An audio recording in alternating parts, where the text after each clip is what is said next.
ये है जापान, दुनिया की तीसरी सबसे बड़ी और सबसे एडवांस्ड इकोनॉमी, दुनिया का सबसे हेल्दीएस्ट कंट्री, जहां पर 90 साल के लोग आपको आम चलते फिरते नजर आएंगे। Zero crime rate, top quality education और जबरदस्त स्टैंडर्ड ऑफ लिविंग जापान को रहने के लिए एक आइडियल कंट्री मानते हैं। लेकिन इस सारी तरक्की और डेवलपमेंट के पीछे एक बहुत ही भयानक हकीकत छुपी हुई है, एक ऐसी डार्क रियलिटी जिसके बारे में बहुत कम लोग जानते हैं। आज हम इस वीडियो में इसी से पर्दा उठाने जा रहे हैं और ये भी कि कैसे जापान आने वाले वक्त में बिल्कुल कोलैप्स कर सकता है। वेलकम करता हूँ आपका अपने चैनल पर। ये बात तो अब काफी लोग भूल चुके होंगे, मगर 1980 में जापान को अगली सुपर पावर समझा जाता था।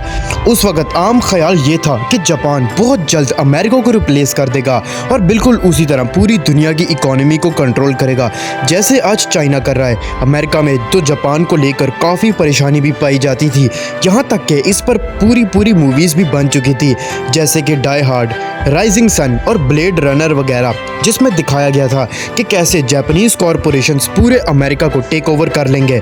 इस खौफ की बहुत बड़ी वजह थी वो इम्प्रेसिव इकोनॉमिक ग्रोथ जो पिछले कुछ सालों में जापान ने हासिल की थी। उस वक्त जापान का economic system western economic model से काफ़ी बेहतर और स्ट्रॉन्ग समझा जाता था। जापानीज स्टॉक मार्केट्स अरूज पर थी, जापान की चीज़ें पूरी दुनिया में छाई थीं, चाहे वो गाड़ियाँ हो, इलेक्ट्रॉनिक्स हो या कोई मेडिकल इंडस्ट्री का सामान। उस वक्त जापान में लोगों को ये पता था कि यूनिवर्सिटी से ग्रेजुएट होते ही उन्हें फौरन नौकरी मिल जाएगी और फिर लाइफ सेट है, क्योंकि जापान में ऑलमोस्ट सारी जॉब्स लाइफ टाइम जॉब्स होती हैं। जापान एक ना रुकने वाली कंट्री बन चुका था, लेकिन सिर्फ 1990 तक वो दुनिया की दूसरी सबसे बड़ी इकोनॉमी बन चुका था।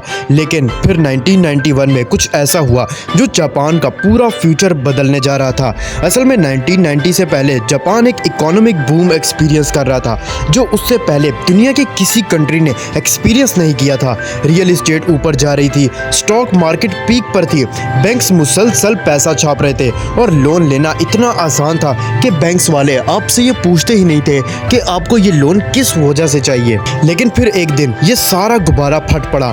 1990 से 1991 के दरमियान जापान की स्टॉक मार्केट 43% गिर गई, रियल एस्टेट्स की प्राइसेस 50% से ज़्यादा गिर गई।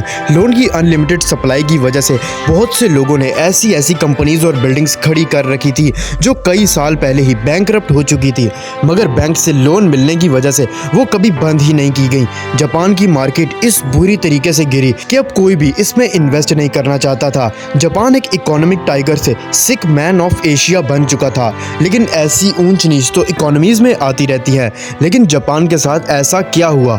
असल में जापान के साथ कुछ ऐसा होने जा रहा था जो उसकी एक पूरी जनरेशन को अफेक्ट करने वाला था। इस इंसिडेंट को समझने के लिए हमें जापान के जॉब कल्चर को समझना पड़ेगा। जापान में आपका कॉर्पोरेट कैरियर शुरू होता है शुशोकु कात्सुडो से।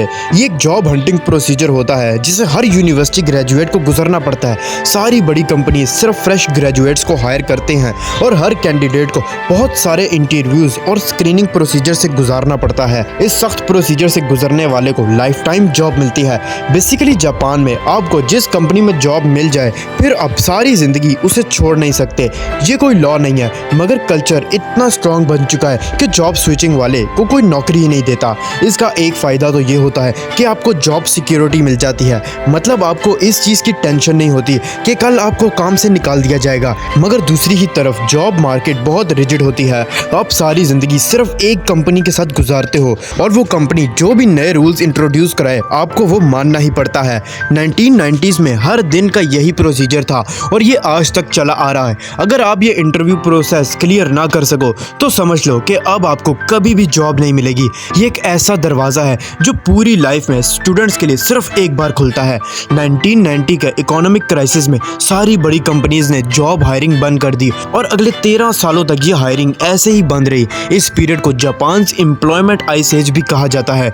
वो लोग जो 1990 में ग्रेजुएट हुए थे उन्हें अगले 13 सालों तक कोई जॉब नहीं मिली और जब 2004 में हायरिंग दोबारा खुली तो वो 30 से 40 के हो चुके थे और कोई जापानीज कंपनी उन्हें हायर करना नहीं चाहती थी, क्योंकि वो तो सिर्फ फ्रेश ग्रेजुएट्स को हायर करते हैं। ये एक पूरी जनरेशन थी, तकरीबन 2 करोड़ लोग, जिन्हें the lost generation of Japan भी कहा जाता है। इस लॉस्ट जनरेशन के कुछ लोग तो अब लो पेइंग जॉब्स करते हैं, लेकिन ज़्यादातर लोग ऐसे हैं जो अपने पेरेंट्स के साथ रहते हैं और उन पर डिपेंडेंट है।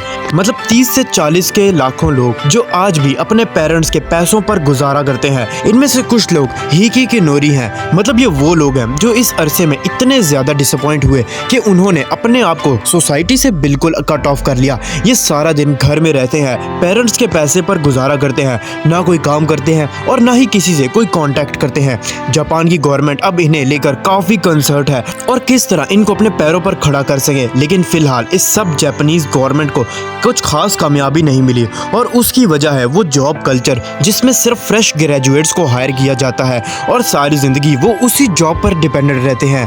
अब जापानीज गवर्नमेंट क्या ये मसला हल कर पाएगी और नहीं, और क्या होगा इस लॉस्ट जनरेशन के साथ, तो ये तो वक्त ही बताएगा। लेकिन अगर आपको ये वीडियो पसंद आई हो तो वीडियो को लाइक जरूर से करना, चैनल पर फर्स्ट टाइम आए तो चैनल को भी सब्सक्राइब करते जाना। मिलते हैं अगली वीडियो में।